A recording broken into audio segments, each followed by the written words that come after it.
Birth certificate, 10th marksheet, 12th marksheet, graduation certificate. हाँ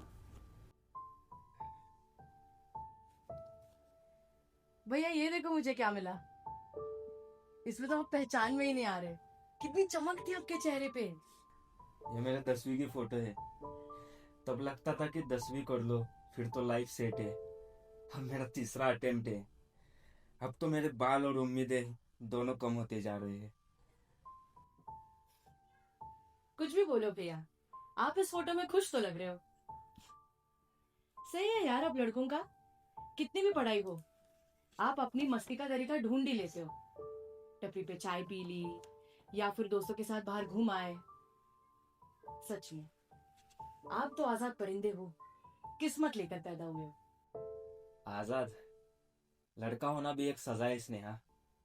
घर वाले कहते हैं हम तुम पर भरोसा करते हैं, लेकिन उस भरोसे के पीछे एक अनकही शर्त भी होती है कि तुम्हें ही सबका सहारा बनना है। हम अपनी थकान नहीं दिखा सकते क्योंकि हमें ही सबकी ताकत बनना पड़ता है। और शादी के बाद तो ये जिम्मेदारियां दुगनी होती होगी। क्या हुआ, मैंने कुछ गलत कह दिया क्या? गलत नहीं भैया, मुझे बस अपनी कहानी याद आ गई। आपको लगता है लड़का होना मुश्किल है, पर कम से कम आपके पास समय तो है। आप 20 की उम्र में सफल हुए तब भी दुनिया आपको सलाम करेगी, पर हम तो 22 की उम्र से ही सबके लिए बोझ बन जाते हैं।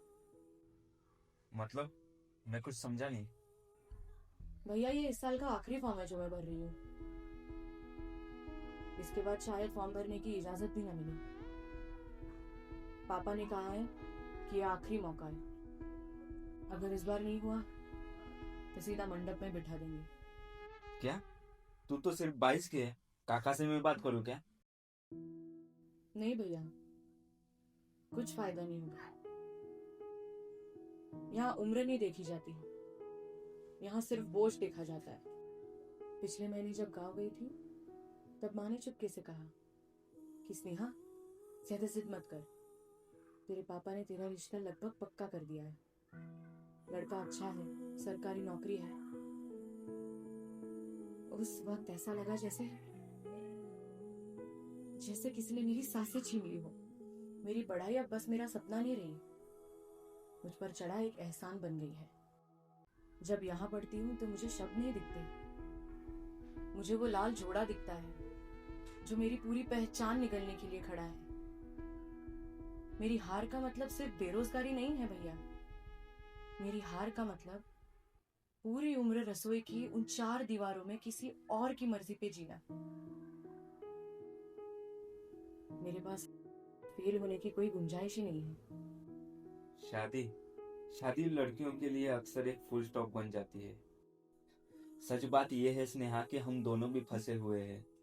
तू शादी से डर रही है जो शायद कल हो जाए, और मैं उस घर जाने से डर रहा हूँ जहाँ से मैं उम्मीदें लेकर आया था। मेरे लिए ये डर है कि अगर नौकरी नहीं मिली तो घर कैसे जाऊंगा, और तेरे लिए डर ये है कि घर गई तो वापस नहीं आ पाऊंगी। कल माँ का फोन आया था, पूछ रही थी इस बार तो हो जाएगा ना।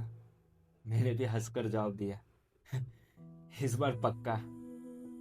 फोन रखते ही ये कमरे की दीवारें मुझे काटने को दौड़ती है। अगर इस बार नहीं हुआ ना तो मैं माँ बाप की आंखों में वो हार कैसे देखूंगा। हम बस एक दाग है ना भैया, जिस पर सबने अपनी अपनी उम्मीदें लगा रखी है। हाँ, और दुख की बात यह है कि अगर हम हार गए तो कोई ये नहीं पूछेगा कि कितनी रातें हमने जग कर गुजारी है।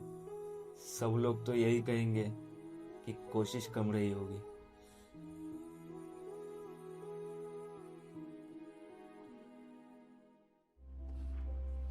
एक के पास उड़ने को पूरा आसमान है पर पैरों में बेड़ियां जमाने की है। दूसरे के पास आज़ाद होने की जिद है पर वक्त की रेत से हाथ फिसल रही है। एक लड़ रहा है ताकि घर की छत ऊंची कर सके और दूसरी लड़ रही है ताकि उसी छत के नीचे उसका भी कोई वजूद हो। किस्मत के कमरे वही है, बस दाव पे लगी कीमतें बदल गई है।